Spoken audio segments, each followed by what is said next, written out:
Abran sus Biblias a Segunda de Pedro, capítulo 1.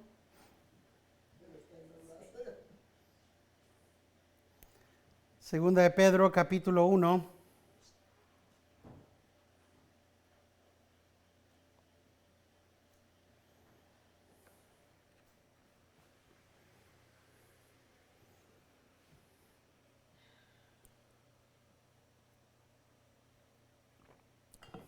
Estaremos leyendo del versículo 5 al versículo 11, considerando cómo caminamos el camino de la fe bien. Me acuerdo hace varios años, ya casi puedo decir década y media, el ver un rótulo en la pared que tenía como un señor caminando, cruzando la calle, pero en lugar de ser un señor cruzando la calle verdadera, decía abajo del Señor, camina con Cristo. Y es algo en lo que pensaba, permea la realidad bíblica, terminar la carrera bien. Era la proclamación del apóstol Pablo al fin de su vida, cansado pero feliz, a punto de morir. Aquí, en la misma prisión, con Pedro, diciendo, he corrido la carrera, he laborado y he terminado bien. Hay muchos que empiezan la carrera de la fe y el camino de la fe bien. Y parecen ser estrellas de la fe. Corren más rápido y más fuerte y brillan increíblemente bien, mejor que los demás. Pero a corto rato no se encuentran, porque se desvían, no caminan, no se encuentran en el camino de la fe, se descarrilan y van a otro lado. Es igual como la parábola de las tierras. Son las plantas que crecen rápidamente y se marchitan bajo el calor del sol, bajo el calor, lo difícil de la vida. Tenemos que tener esta mentalidad que la carrera de nuestra vida es una larga. El camino que tenemos es largo, aunque honestamente es corto. Nos vemos en el espejo y parece apenas ayer que éramos jóvenes y con toda una vida larga por delante. Podemos acordarnos cuando otros nos decían a nosotros, pero tienes toda la vida que vivir. Y ahora nosotros le estamos diciendo a otros, pero tienes toda la vida. Tal vez deberíamos de dejar de decírselo a otra gente, ¿no? Eso sería sabio. Tal vez lo que deberíamos de decir es, la vida es corta, la eternidad es larga, arrepiéntete.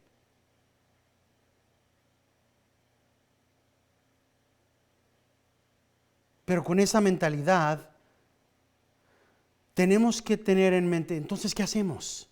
Y lo que Pedro nos ha estado diciendo es, tenemos que poner a la mente una actividad bíblica. Igual como los atletas comen una dieta aplicable a su actividad, nosotros tenemos que estar activos en hacer lo que tenemos que hacer, en continuar caminando de tal manera que vamos a poder terminar.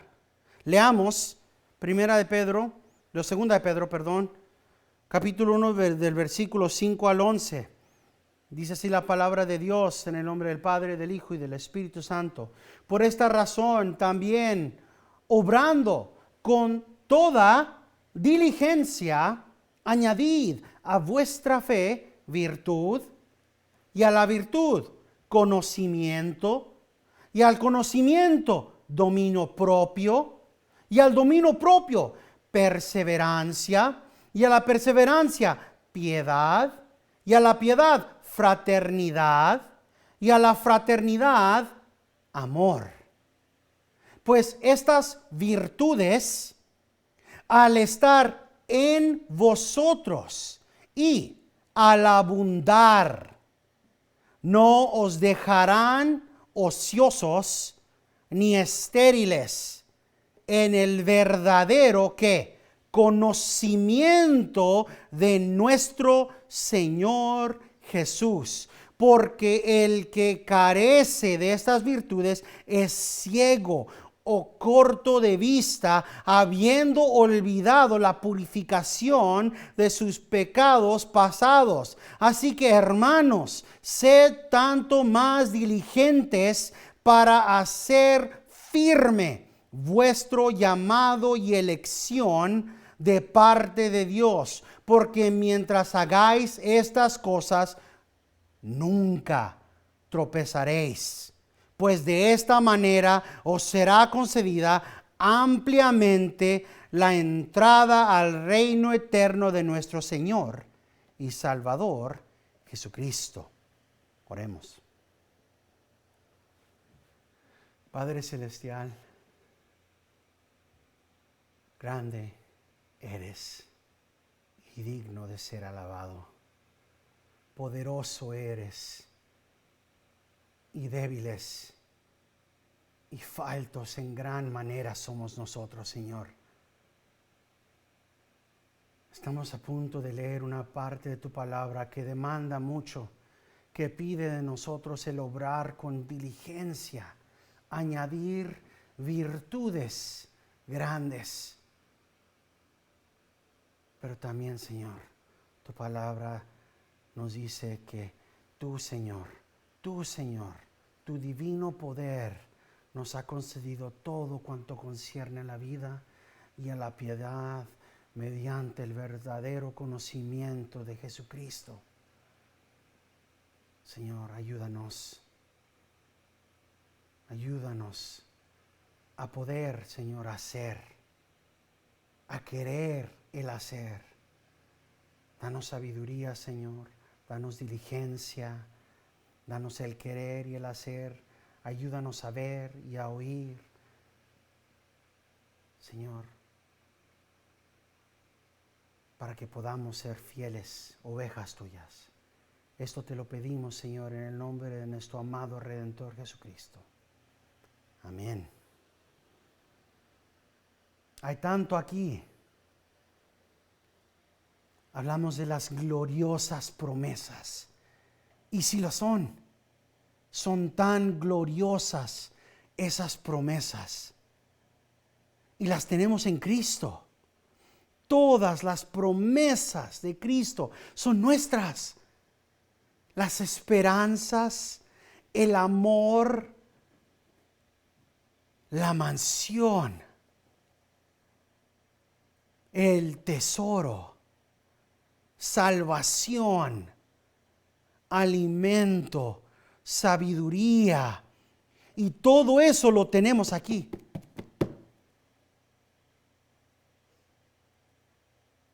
Está en este libro. Aquí lo tiene el Señor. Y Él nos pide el abrirlo para tenerlo. Todas las promesas de Dios encuentran su sí en Cristo para nosotros. Y las tenemos, somos partícipes de estas promesas a través del Espíritu Santo.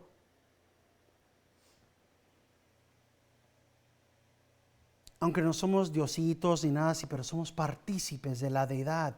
Él habita en nosotros.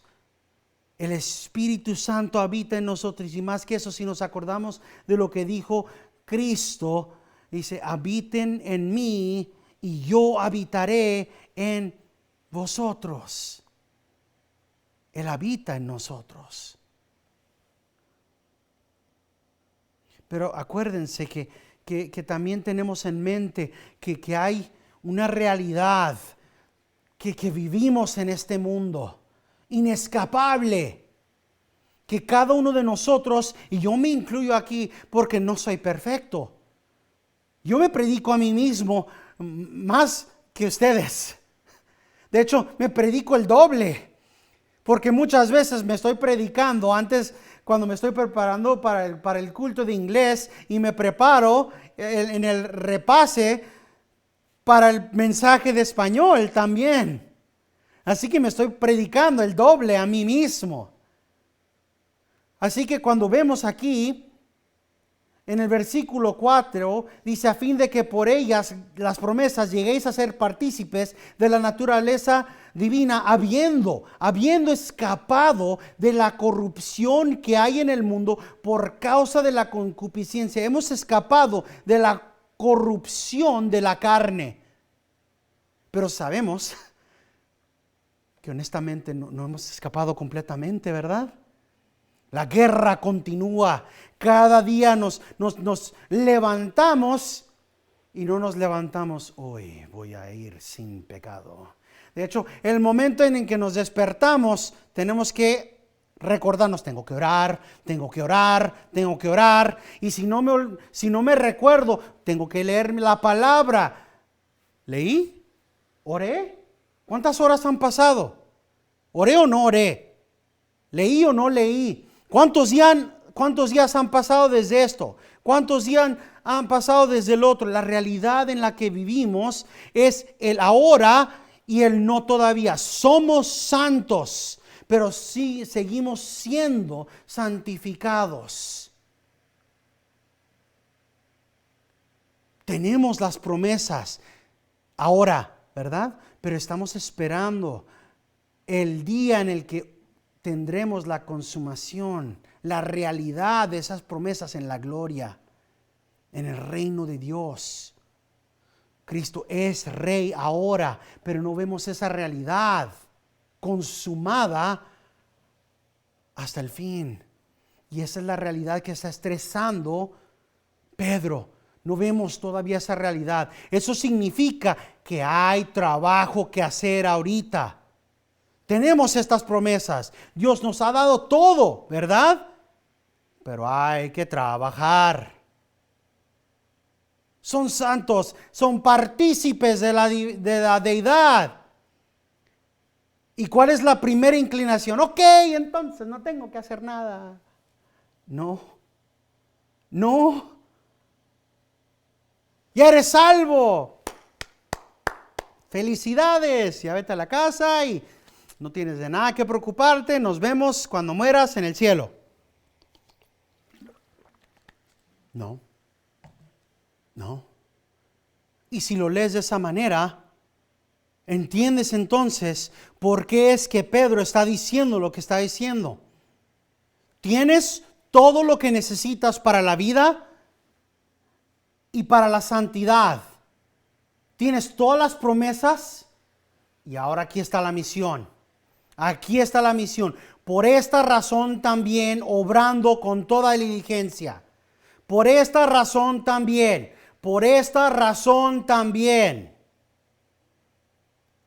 Dios ha abierto ante ti toda su potestad. Te ha dado todo el poder, te ha dado todo lo que necesitas aquí en su palabra. Te ha dado absolutamente todo. ¿Quieres saber cómo ser santo? Aquí está. ¿Quieres saber cómo tener victoria contra el pecado de fornicación? Aquí está. ¿Quieres saber cómo tener victoria contra no querer leer la Biblia? Aquí está. ¿Quieres saber cómo tener victoria contra este pecado? Aquí está. ¿Quieres saber cómo tener victoria contra el no esto? Aquí está. Todo está aquí. Todo. Para la vida y la santidad. Aquí está. Y es por eso que dice: por esta razón, aquí están esta serie, esta lista de virtudes que tienes que trabajar y la manera, el lenguaje que usa Pedro es tan particular. Porque él dice, por esta razón también, obrando con toda diligencia, no con parte, no a medias. Esto no es un trabajo cualquierista. Este trabajo requiere literalmente toda tu fuerza. Toda tu fuerza. Tiene que ser todo de ti. Todo. Toda diligencia. Se requiere todo. Lo va a requerir. Y de hecho, cuando dice añadid a vuestra fe, el lenguaje en el griego, eso de añadid, daba a conocer, añadid a costo propio. Añade de tu bolsa, te va a costar. Y era usado del idioma porque en esos tiempos los que querían hacer obras musicales, obras de teatro, tenían que hacerlo ellos solos. Ellos tenían que pagar todo. Tenían que pagar para los instrumentos musicales, tenían que pagar los precios para todos los disfraces, todo. Ellos tenían que pagar por todo. Y ese era el lenguaje que está siendo usado aquí por Pedro. Así que él está diciendo, por esta razón, obrando con toda diligencia, esa es parte 1, con toda tu diligencia. Añade, con toda tu diligencia, vas a usar toda la fuerza necesaria, va a tomarte todo el esfuerzo del mundo y te va a costar. Va a ser de tu bolso, te va a costar a ti. Te va a costar. Esto no es gratuito, te cuesta. Estas son las cosas que Pedro dice, guiado por el Espíritu de Dios, te van a ayudar a caminar el camino de la fe de tal manera que vas a terminar bien. Ahora quiero que noten algo desde el comienzo. De los versículos anteriores empieza Pedro diciéndonos que Dios abre y nos da todo lo necesario, ¿verdad? Y si ven, termina con el versículo 11 diciéndonos, pues de esta manera os será concedida ampliamente. Así que empieza y termina el sándwich bíblico con la realidad que Dios es el que nos da todo. Y en medio de esta realidad, Dios suple, está lo que nosotros tenemos que hacer. Dios suple y Dios suple. Y aquí está lo que tú tienes que hacer. Trabaja y te va a costar. Pero antes de que nos metamos demasiado, veamos primero esto. Toda diligencia. ¿Qué significa toda diligencia? ¿Qué significa el hacer algo con todo el esfuerzo? Juan Calvino lo puso de esta manera, es un trabajo inmenso de labor. Inmenso de labor. El quitarse de uno la corrupción que está dentro de nosotros. Y Pedro nos llama el esforzarnos a hacer gran esfuerzo a este propósito. Y él dice que no hay lugar para ser inactivo, que debemos de obedecer el llamado de Dios a nosotros de no ser inactivos. No hay lugar para ese tipo de persona. Dice, pon cada esfuerzo para que toda tu actividad se ha manifestado ante los ojos de todos. Eso es el principio que pone Pedro ante nosotros. En otras palabras, si estamos viendo lo que estamos entendiendo aquí es cuando dice con toda diligencia, debe ser obvio. Debería ser obvio. Si alguien dice, me estoy esforzando, eso no es obvio. ¿Se nota o no se nota? En otras palabras, si está alguien levantando pesas, ¿verdad? Se nota si de veras se está esforzando o no. Se nota, es visible. Si alguien, y lo uso porque es un ejemplo que en el ejército se notaba de volada. Si alguien está con 500 libras y tiene la cara roja y todas las venas se le están saliendo, de volada se nota, están esforzándose, ¿verdad? Pero el que tiene 5 libras en cada lado y está, ¡ay, qué duro! No se está esforzando, están fingiendo. Es visible, se nota. El hacer todo esfuerzo en sí es demostrable ante el mundo en sí. Se ve, se puede ver. Si no les gusta la manera, porque el teólogo, ¿verdad? Juan Calvino vivió hace demasiados años, así que no habla en lenguaje moderno. Vamos a ver cómo lo explicó el doctor Sproul. Dice, la manera en la que vemos cómo aprendemos de Dios no debería de ser vista en una manera capriciosa, en una manera cualquierista. Deberíamos de poner una aplicación sincera, cuidadosa, fuerte y aplicarnos diligentemente a cada palabra que procede de la boca de Dios. ¿Más entendible? Yo entendí ambas, ¿verdad? Pero me gusta incluir ambos porque a veces ayuda tener ambos para entender.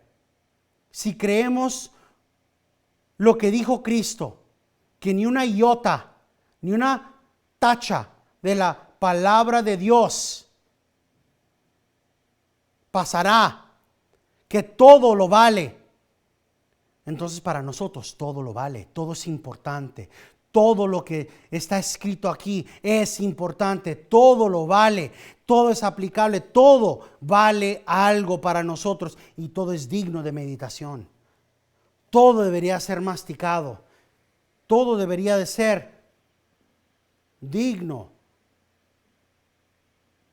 Yo no creo que puede ser estresado suficiente cuánto hablan las escrituras una y otra y otra y otra y otra vez que no existe tal cosa como el cristiano inactivo. Piensen en nuestra lectura de esta semana. Y eso es lo que me gusta de la lectura que tenemos, porque a veces providencialmente el Señor pone las cosas de tal manera que aún en los mensajes sale perfectamente. Por ejemplo, en esta lectura bíblica de esta semana estaba hablando David con Natanael, el profeta, y es una de las últimas veces que habla David antes de caer, antes de pecar. Y lo hizo antes de llegar a estar bien comodote en su casa. Antes de estar bien conchudote y de dejar de meditar. Imagínense, el mismo hombre que escribió el Salmo 1, ignoró lo que escribió. Se puso conchudote ahí en su casa y lo ignoró. Pero antes de eso, vemos a este hombre que todavía está meditando. Y va al profeta y le dice, ¿qué puedo hacer? ¿Cómo es posible que yo tenga esta casa y que mi Señor, el arca de mi Señor, esté ahí en un tabernáculo. Es ofensa. Es inaceptable. ¿Cómo puedo yo, un humano, un gusano, tener algo tan increíble? Y mi Señor, el arca de mi Dios, estar aquí. ¿Ven el amor? ¿Ven la consagración que tanto amaba David al Señor? El corazón del hombre que ama a Dios. ¿Y por qué? Porque meditaba todavía. No era el hombre conchudo que después estaba allí en su techo y vio a una mujer encuerada y la deseó tanto que dijo, vente acá. Ese hombre ya había pasado tiempo sin meditar en la palabra del Señor. Ese hombre ya estaba bien cómodo en su casa sin leer la palabra de Dios. ¿Cómo sabe, pastor? Está diciendo cosas sin saberlo. No. El fruto de la vida de David lo demuestra. La palabra de Dios nos lo demuestra. Hasta ahorita, todos los salmos que él escribe lo demuestran. Un hombre que medita en la palabra de Dios, aún huyendo, glorifica a Dios. En todo glorifica al Señor. Señor, ¿haré esto o no lo haré? Señor, ¿iré a guerra? Señor, ¿muevo? Señor, ¿peleo? ¿No peleo? ¿Voy aquí? ¿Voy allá? Señor, no quiero hacer nada. No quiero moverme, no quiero sentarme, no quiero hacer nada sin que tú me digas sí o no. Ese es alguien que medita en el Señor. Ese es alguien que no sale de la palabra del Señor. Ese es alguien que dice, no quiero hacer absolutamente nada sin tu sí o sin tu no. Ahora, no estamos hablando de payasadas como las que vemos ahorita. Señor, voy a salir. Señor, voy a salir con mi moneda. Y si es cabezas, voy a la izquierda. Y si es... No. Estamos hablando de meditación en la palabra del Señor sincera. La palabra de Dios es clara. No existe el cristiano inactivo. Las escrituras están repletas con la alarma para nosotros de que tenemos que ser sobrios de mente, que tenemos que estar despiertos, alertas y de ser diligentes. No hay tal cosa como un cristiano que no es activo. El que termina la carrera y termina el camino bien es el cristiano activo. Y eso requiere obras y fruto, y también requiere virtudes que demuestran esa realidad. La vida cristiana es una vida justa, una vida que está enfocada en el hacer aquellas cosas que glorifican a Dios. Mente sobria, habitando en la palabra de Dios, meditando en ella, memorizándola. ¿Eres partícipe de la deidad de Dios a través del Espíritu Santo? ¿Eres hijo o hija de Dios, lavado en la sangre del Cordero de Dios? ¿Eres redimido de la corrupción de este mundo? Entonces, dice Pedro, oh cristiano, por esta razón también tienes toda la razón para obrar con diligencia, para añadir a tu fe virtud, para añadir o suplementar a tu fe. Tiene que haber fe, fe genuina. Si no existe la fe, no hay nada. Si no hay nada que suplementar, no hay nada. Se tiene que reconocer primero que tiene que haber fe.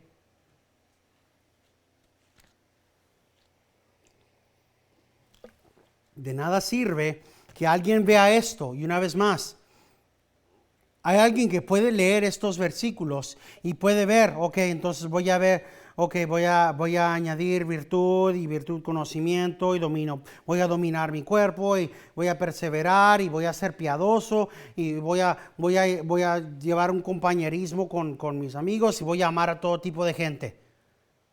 Pero si no hay fe, que es lo primero que está aquí en la lista, no sirve para nada. Es con lo que empezamos esta epístola, la fe que tiene cada cristiano. Y es importante que tengamos en mente que empieza Pedro con fe y termina con amor. Si ven ahí, por esta razón también, obrando con toda diligencia, añadid a vuestra fe, y luego termina con amor en el versículo 7. Esos son dos del fruto del Espíritu. Son dos del fruto del Espíritu.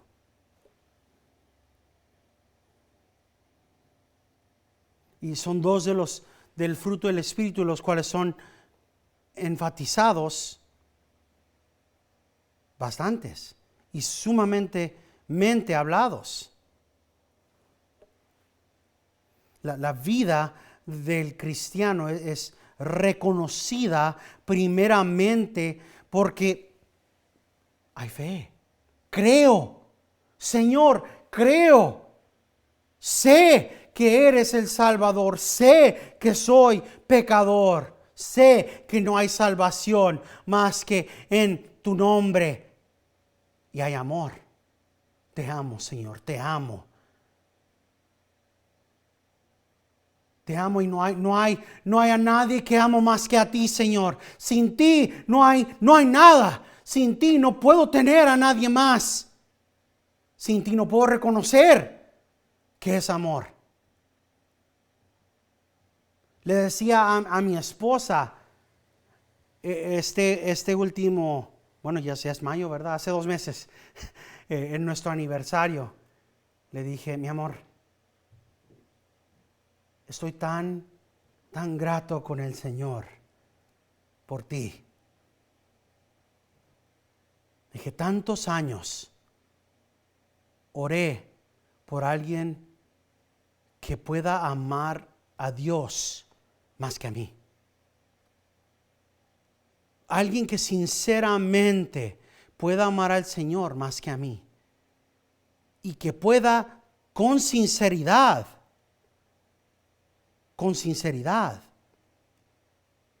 estar gozosa con la realidad de que yo amo al Señor más que a ti, y que te amo en el Señor, y que el amor que tengo para ti es más grande porque es en el Señor.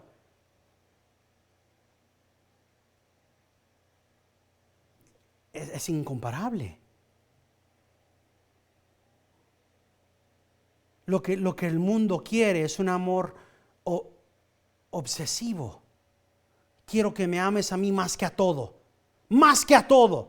Más que a toda tu familia, más que a todo en el mundo y más que a Dios.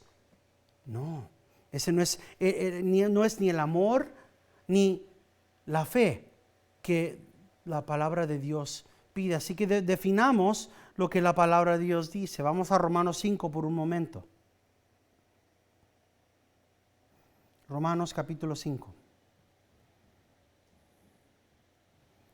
Porque ambos de estos, este fruto del Espíritu, porque estas virtudes de las que vamos a estar meditando en estas próximas semanas son importantes, y tenemos que entender que este sándwich de virtudes está entre estos dos del fruto del Espíritu, la fe y el amor. Leeremos del versículo 1 al versículo 5.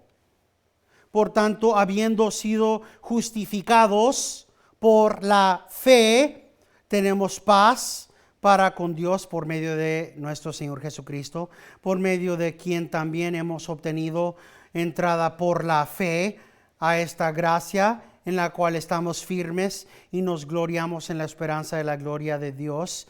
Y no solo esto, sino que también nos gloriamos en las tribulaciones, sabiendo que la tribulación produce paciencia y la paciencia produce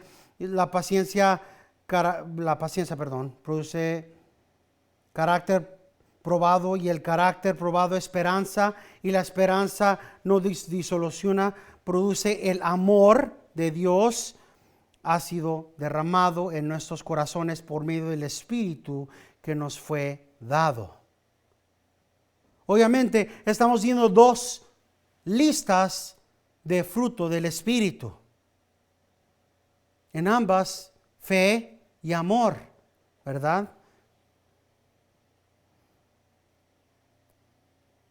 Un lugar más y regresaremos. Para esto vamos a 1 Corintios, capítulo 13. Lo que muchas veces es conocido como el capítulo de el amor, casi. La excelencia del amor, el capítulo del amor. De hecho, es el capítulo del matrimonio de mi hermana. Ella y su esposo escogieron como el capítulo que era el que tuvieron para su boda. Lo tienen en todas sus cosas. Dice, si yo hablara lenguas humanas y angelicales, pero no tengo amor, he llegado a ser como metal que resuena o címbalo que retiñe. Y si tuviera el don de profecía y entendiera todos los misterios y todo conocimiento, y si tuviera toda la fe como para trasladar montañas, pero no tengo amor, nada soy. Y si diera todos mis bienes para dar de comer a los pobres, y si entregara mi cuerpo para ser quemado, pero no tengo amor, de nada me aprovecha. El amor es paciente, es bondadoso. El amor no tiene envidia. El amor no es jactancioso, no es arrogante, no se porta indecorosamente, no busca lo suyo, no se irrita, no toma en cuenta el mal recibido, no se regocija de la injusticia, sino que se alegra con la verdad. Todo lo sufre, todo lo cree, todo lo espera, todo lo soporta. El amor nunca deja de ser. Pero si hay dones de profecía, se acabarán. Si hay lenguas, cesarán. Si hay conocimiento, se acabará. Porque en parte conocemos y en parte profetizamos. Pero cuando venga lo perfecto, lo incompleto se acabará. Cuando yo era niño, hablaba como niño, pensaba como niño, razonaba como niño, pero cuando llegué a ser hombre, dejé las cosas de niño. Porque ahora vemos por un espejo veladamente, pero entonces veremos cara a cara. Ahora conocemos en parte, pero entonces conoceré plenamente como he sido conocido. Y ahora permanece la fe, la esperanza y el amor. Estos tres, pero el mayor de ellos es el amor. Una vez más, vemos estos tres. Y están ahí estos dos, la fe y el amor. Y es para que entendamos que están estos dos del fruto del Espíritu, la fe y el amor. Y entre la fe y el amor están estas realidades, la virtud y la virtud del conocimiento, el dominio propio, la perseverancia, la verdad, la fraternidad y el amor.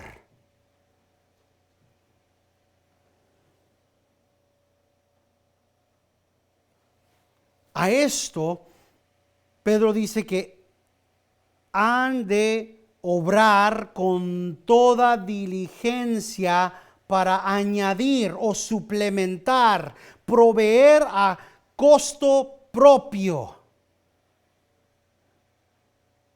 Va a costarles y les va a costar grandemente. mente. Y aquí lo que está estresando Pedro es cuánto les va a costar.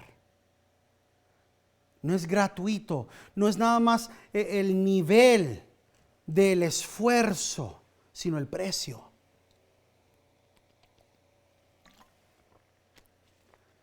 La obra de glorificar y ensalzar al Padre no es una caminada en el parque. Es un labor fuerte. Y van a tener que ejercer gran esfuerzo. ¿Saben qué? Ninguno de nosotros nos vamos a despertar mañana extra santos. Nada más porque venimos aquí hoy. Tu fe no va a crecer si no la ejercitas. Y Pedro dice que va a costar.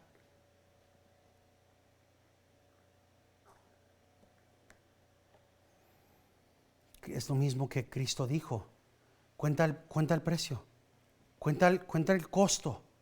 Si me vas a seguir, cuenta lo que te va a costar seguirme. Cuenta lo que te va a costar ser mi discípulo. Porque Dios no te pide mucho, te lo pide todo. ¿Qué te va a costar seguir a Cristo? Madre, padre, hijos, casa, bienes.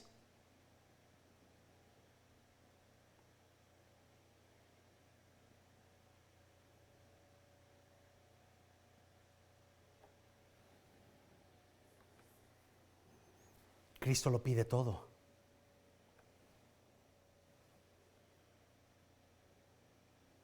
La primer virtud, la primer cosa que tenemos que esforzar, y el lenguaje que tiene aquí del costo, es casi como si cada una de estas estamos tomando de una para pagar para la otra. Si lo quieren leer por un momento junto conmigo en sus Biblias, ¿verdad? Por esta razón también, obrando con toda diligencia, añadida vuestra fe. Y ahora voy a cambiar el lenguaje como si estuviéramos hablando de dólares o de algo monetario, ¿ok? Paga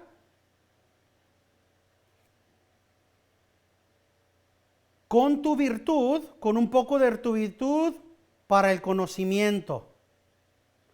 Y con tu conocimiento para tu dominio propio.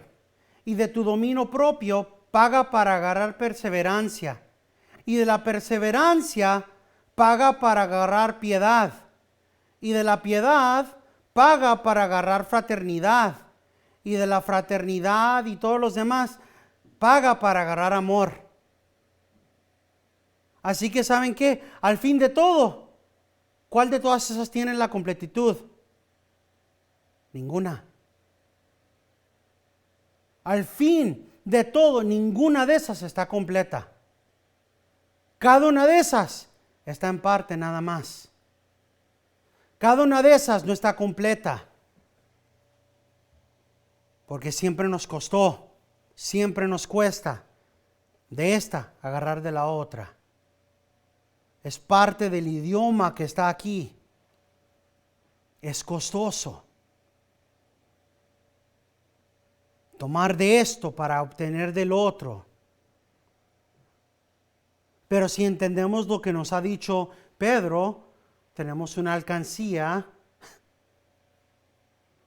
que tiene todos los recursos, los fondos necesarios en la palabra de Dios. Para que siempre, pero tenemos que ir y minar, poner el trabajo. Por eso está esa palabra, obrando con toda diligencia. Porque tenemos que ir y minar con toda la fuerza para obtener lo que necesitamos para agarrar estas cosas. La primera cosa que necesitamos añadir a la fe es virtud. ¿Qué es la virtud? ¿Qué es la virtud? Vivimos en un mundo que no sabe qué es virtud. Y aquellos que dicen saber qué es la virtud, no está usando una definición bíblica.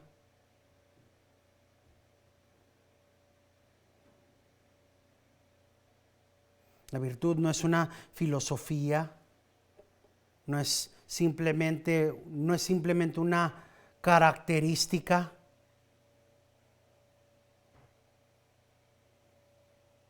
Es una manera de vivir, es una manera de pensar, es excelencia moral, excelencia moral. Dice Martín Lutero, la virtud, o por decir, la fe que brota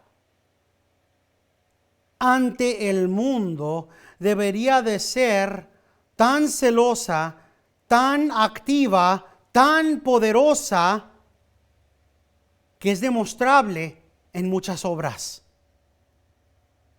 No permitan que sea inactiva y sin fruto. Tienen buena herencia, tienen buen terreno. Pónganse a obrar para que no crezcan ni cizañan ni hierba fea ahí. La virtud es la excelencia moral, o podríamos decir perfección moral. La virtud es una moral, una moralidad perfecta. El vivir con un carácter perfecto. ¿Y cuál es nuestro ejemplo de un carácter perfecto? Cristo. Cristo. Ya ha hablado Pedro en el versículo 3 de Cristo, de la gloria y excelencia de Cristo que hemos de estar demostrando. Igual como Pedro habló en Primera de Pedro, todas las escrituras nos demuestran a Cristo como el arquetipo de la excelencia moral, el arquetipo, el ejemplo de la bondad, el arquetipo de la luz, de cómo es que tenemos que ir en guerra contra la corrupción, contra la carne, cómo debemos de vivir.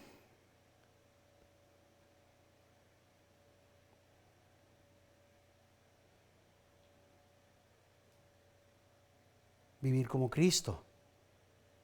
Cristo es el ejemplo. Debemos que vivir de tal manera que demostramos un carácter como el de Cristo. Que nuestra vida demuestre el tipo de bondad, de carácter, de perfección, de carácter como la de Cristo. O como dijo Martín Lutero, que explote y brote de nosotros un carácter ante el mundo tan celoso, activo y poderoso, que es imposible que seamos inactivos y sin fruto. Que sea imposible. Y si somos honestos, pues decimos, oiga, pastor, ya puso la barra bien alta. Así lo ponen las escrituras. Cristo es el ejemplo. Cristo es el estándar. Cristo es la barra. No sean inactivos. Pedro nos dice que el ejemplo es Cristo, pero aquí está. Y es por eso que dice Pedro que tenemos que poner y obrar con toda diligencia. Requiere toda diligencia para que de nosotros salga el que no seamos nunca inactivos. Y es por eso que conecta naturalmente esta perfección moral ¿con qué? Y a la virtud, conocimiento. No un conocimiento superficial, pero el conocimiento del que hemos estado hablando cada semana. El conocimiento informado por la palabra de Dios. Esta es la distinción entre el conocimiento del mundo y el conocimiento bíblico. ¿Qué informa nuestra virtud? ¿Qué informa nuestra moralidad? ¿Qué informa nuestra perfección? La palabra de Dios.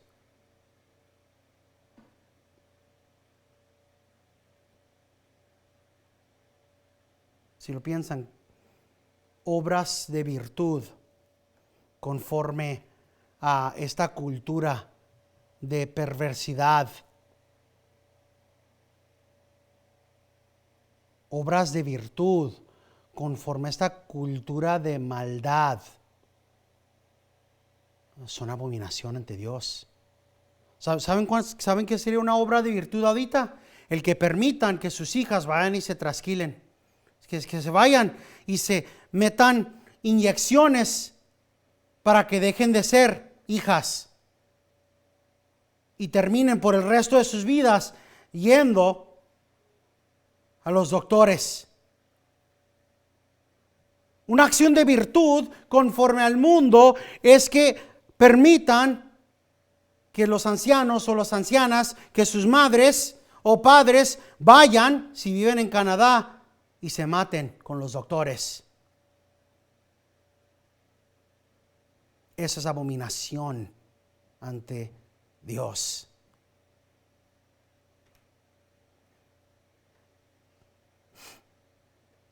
Eso no es lo que dice el Señor. La palabra de Dios es lo que tiene que definir qué es. ¿Qué es? ¿Qué es rectitud? Siempre es la palabra de Dios. Piensen en el rey Saúl cuando estaba regresando con los sacrificios. No debió haber regresado con nada, ¿verdad? Pero vino con los animales. Y vino el profeta Samuel y le dice, ¿qué estás haciendo? ¿Qué son estos animales que oigo? Oh, pues no te preocupes. Los estamos trayendo para sacrificar ante Dios. ¿Cuál era la respuesta de Samuel?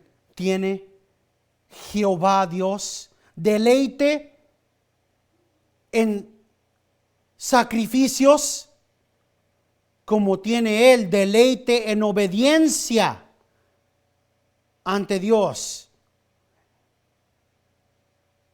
Dice, el obedecer es mejor que sacrificios. El obedecer es mejor que la grasa de los animales. Porque la rebelión es como el pecado de adivinar y de la idolatría. El obedecer. Y eso solamente se puede hacer si estamos meditando en la palabra de Dios. Es por eso que solo podemos ser virtuosos, solo podemos tener una moralidad perfecta, una excelencia, una moralidad excelente, si esa virtud está informada por el conocimiento de la palabra de Dios. Una virtud que está informada por la sabiduría de este mundo es una sabiduría que demoníaca. Eso es lo que ya nos dijo Santiago. Él dijo que la sabiduría de este mundo es satánica, es el diablo. No podemos operar de esa manera. Continuaremos la próxima semana, pero terminamos con Efesios 3, 20 al 21. Y aquel que es poderoso para hacer todo mucho más abundante de lo que podemos o entendemos, según el poder que obra en nosotros, a Él sea la gloria en la iglesia y en Cristo por todas las generaciones, por los siglos de los siglos. Y toda la gente de Dios dice, amén.